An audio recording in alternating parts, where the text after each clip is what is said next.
Salut, c'est Walter, j'espère que tu vas bien. Aujourd'hui, je vais te parler des 5 bases qu'il faut mettre en place pour bien réussir ta transformation physique.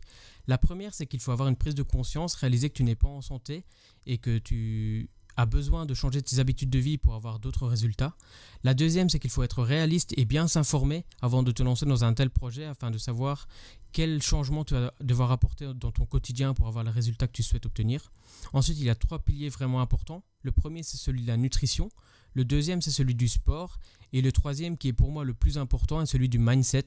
Donc, si tu veux réussir, tu vas devoir déterminer pourquoi tu veux réussir, quels sont tes objectifs, etc. Et surtout être fort mentalement parce que tu vas sans doute rencontrer des épreuves au fur et à mesure de ton chemin. Donc, je vais te parler de plus en détail de chacun des points dans la suite de cette vidéo. Alors voilà, comme je t'ai présenté dans la première partie de la vidéo, dans cette deuxième partie de vidéo, je vais te parler un peu plus en détail de chacune des bases afin que tu puisses déjà comprendre un peu plus à quoi elles correspondent, en quoi elles consistent également et que tu puisses peut-être les intégrer un peu mieux, vraiment approfondir un peu plus tes connaissances et aussi peut-être te motiver à chercher par toi-même, à approfondir ces bases par toi-même pour les adapter aux objectifs que toi tu souhaites atteindre. Donc la première des bases dont je souhaiterais te parler dans cette vidéo-ci, c'est la base de la prise de conscience. Donc c'est vraiment là que va débuter ta remise en forme. C'est un peu le point de départ de tout projet vraiment bien réfléchi. Parce que tout simplement, sans prise de conscience, on n'avance pas, on n'atteint pas ces objectifs. Donc tu le sais sans doute, à la fin d'année, au niveau des fêtes de fin d'année ou voire début janvier, il y a pas mal de gens qui se définissent des objectifs de perte de poids, de remise en forme, etc. Mais tout simplement, c'est pour se donner bonne conscience parce qu'ils mangent pas mal, en tout cas un peu plus que d'habitude durant les fêtes de fin d'année. Et du coup, ils se disent, bon, je vais me remettre au sport, etc. pour perdre les quelques kilos que j'ai pris durant ces quelques semaines. Et je vais atteindre des objectifs vraiment énormes et me transformer complètement. Sauf que ces personnes n'ont pas vraiment réfléchi à ce que ça allait impliquer, aux actions qu'elles allaient devoir mettre en place pour atteindre ces objectifs qu'elles se sont définis. Peut-être pas de la meilleure des manières d'ailleurs. Donc je peux pas vraiment te dire comment faire pour que avoir cette prise de conscience. Ça c'est quelque chose qui doit venir de toi-même, de l'intérieur. Ce que je peux t'aider peut-être je peux te dire de te poser quelques questions. Donc si toi tu penses que tu devrais peut-être faire une remise en forme mais que tu n'as pas vraiment réfléchi en détail, pourquoi est-ce que tu devrais faire une remise en forme? Est-ce que c'est pour toi, pour t'en sentir mieux dans ta peau? Est-ce que c'est pour être en meilleure santé? Personnellement, ça a été mon cas parce que je suis atteint d'hypothyroïdie, donc je ne vais pas te faire un cours sur l'hypothyroïdie dans cette vidéo, mais c'est une maladie du métabolisme qui est assez contraignante au quotidien. Notamment, elle fait prendre pas mal de poids assez rapidement. Donc il faut contrôler sa nutrition, son alimentation. C'est la base 3 dont je te parlerai beaucoup plus tard. Donc déjà, est-ce que pour toi tu es en assez bonne santé? Est-ce que tu penses que ce serait le point d'attache, on va dire, qui te ferait prendre conscience qu'il est nécessaire que tu changes tes habitudes de vie? Donc vraiment pose-toi ces quelques questions-là. Pourquoi? Vraiment la base de tout, ça doit être le pourquoi. Pourquoi est-ce que toi tu devrais faire une remise en forme? Et si tu as déjà planifié ta remise en forme mais que tu n'as pas vraiment répondu à cette petite question qui est simple, juste pourquoi est-ce que je dois faire une remise en forme, pourquoi est-ce que je le fais, je t'invite vraiment à prendre un crayon et un papier et à définir vraiment tes pourquoi est-ce que tu le fais. Et voilà, je pense que vraiment au moment où tu écris ces pourquoi, tu dois vraiment y réfléchir profondément parce que ce sont ces pourquoi-là, le pourquoi tu fais ça qui va te permettre dans les coups durs que tu vas traverser, qui va te rappeler dans ces moments-là difficiles, pourquoi tu le fais, pourquoi est-ce que tu as des courbatures par exemple après tes séances, pourquoi est-ce que tu te sens fatigué si ton alimentation hypocalorique vraiment t'affaiblit, si tu fais un régime. Donc voilà, ce sont vraiment la base, c'est vraiment la base de ta transformation. Donc vraiment, prends le temps de définir tes pourquoi avant de te lancer plus loin dans ton projet de remise en forme. Et ensuite, un deuxième point dans cette prise de conscience là, c'est que tu dois te réussir à définir des bons objectifs afin de savoir ce que ça implique et est-ce que tu es vraiment motivé pour atteindre ces objectifs là. Donc je te conseille d'utiliser la méthode de définition d'objectifs qu'on appelle la méthode SMART. Alors c'est une méthode qui est assez connue dans le domaine du développement personnel, mais que la majorité des gens n'appliquent pas vraiment. Donc certains ont déjà lu quelque part que cette méthode existait, etc. Et soit ils ne l'appliquent pas, soit ils pensent l'appliquer, mais ils ne font pas de la bonne manière.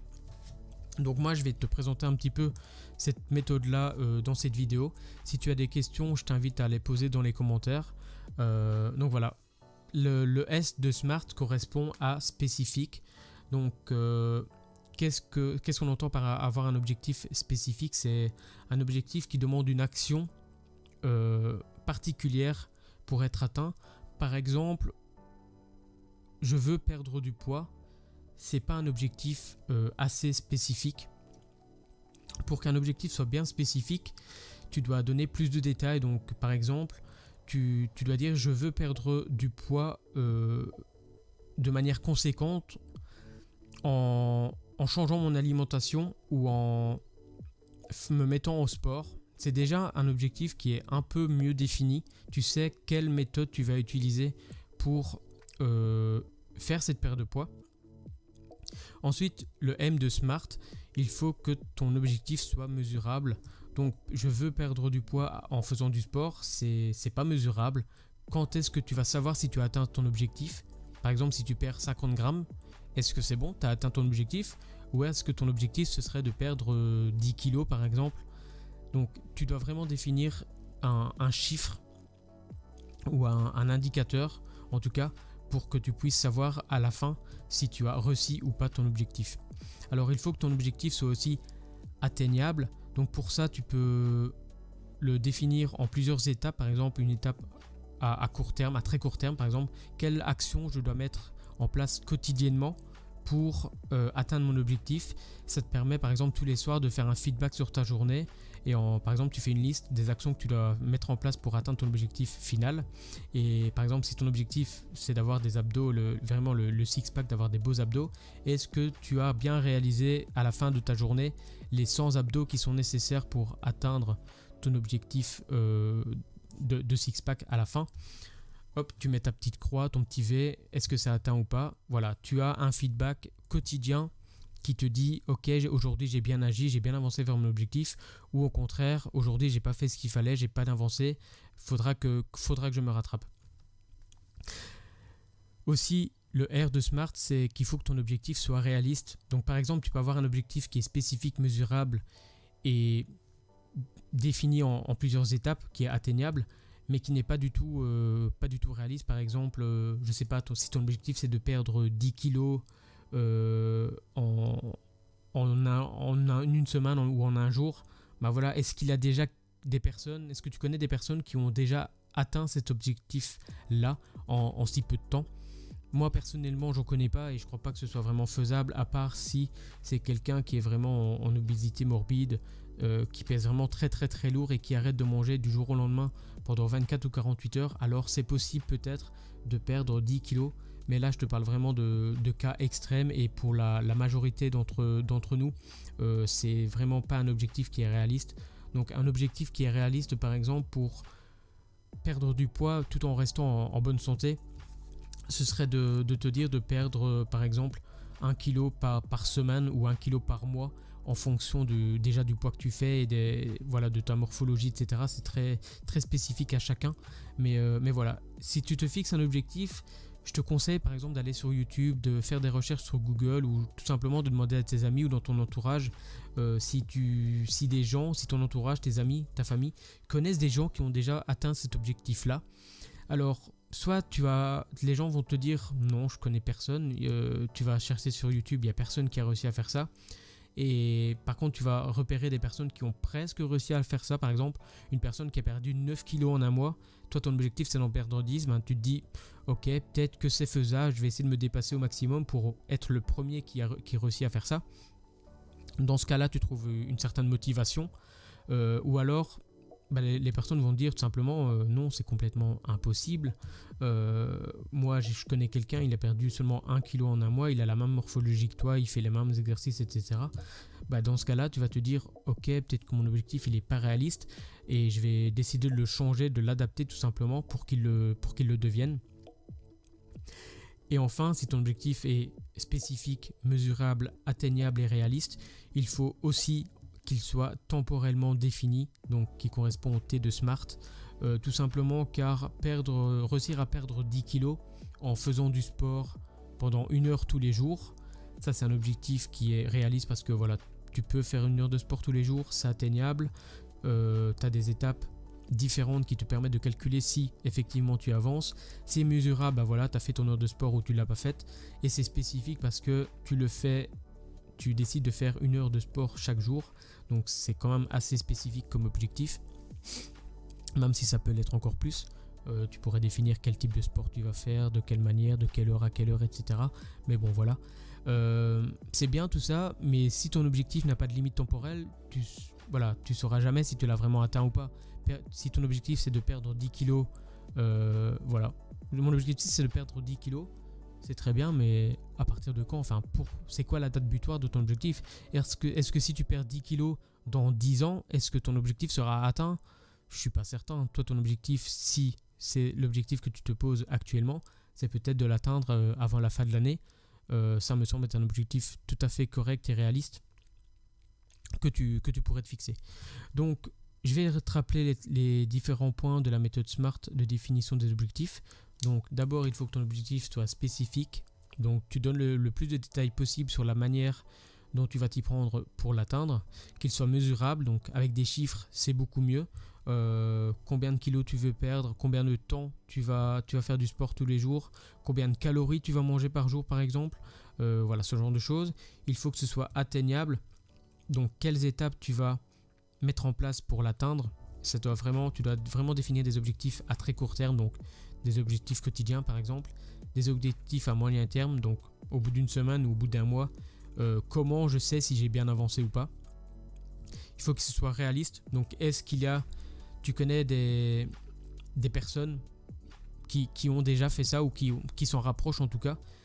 Si c'est le cas, c'est très bien. Si c'est pas le cas, pose-toi vraiment la question de savoir si c'est vraiment faisable ou pas. Fais des recherches et vraiment documente-toi pour savoir si l'objectif que tu t'es défini est réalisable. Et enfin, est-ce qu'il est temporellement défini? Donc quelle est la date butoir de ton objectif pour savoir s'il est atteint. Donc voilà, je t'ai présenté la méthode SMART de définition des objectifs.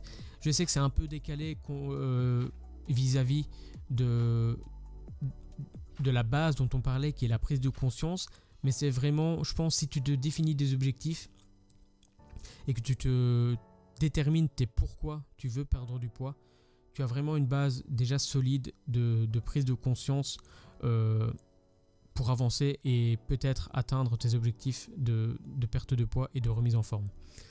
Donc je vais maintenant te donner en fin de vidéo un exemple d'objectif qui est bien défini grâce à la méthode SMART. Si toi tu as un objectif que tu n'arrives pas à définir en utilisant cette méthode, je t'invite éventuellement à me laisser un commentaire en dessous de la vidéo. Je te guiderai pour essayer de définir avec toi de manière SMART l'objectif que tu souhaites te fixer. Donc voilà, un exemple d'objectif SMART pour terminer cette vidéo, ce serait par exemple, pour prendre un objectif que je pense pas mal de monde a, ce serait de perdre du poids. Et donc ce serait par exemple, je souhaite perdre 10 kg en 6 mois en pratiquant 1 heure de musculation par jour. Donc comme tu peux le voir dans cet exemple très simple, l'objectif est mesurable, donc tu souhaites perdre 10 kg. Il est spécifique parce que tu dis que tu veux perdre en faisant 1 heure de musculation par jour. Donc il est aussi atteignable parce que tu peux tous les jours cocher ta petite croix pour savoir si tu as bien fait ton heure de musculation ou pas. Tu peux aussi te fixer des objectifs à court terme. Par exemple, je souhaite perdre 1 kg en un mois, et à la fin du premier mois, tu vérifies si tu as bien atteint cet objectif ou pas. Donc voilà, j'espère que cet exemple te sera utile.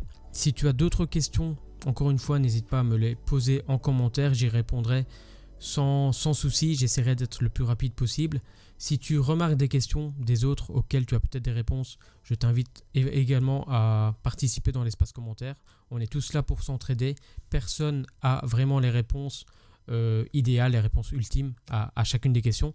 Donc n'hésitez pas à partager entre vous. Et donc voilà. Donc on se retrouve très rapidement dans une autre partie de cette vidéo dans laquelle je te parlerai de comment bien t'informer et comment être réaliste, qui est la deuxième base pour bien réussir ta transformation physique.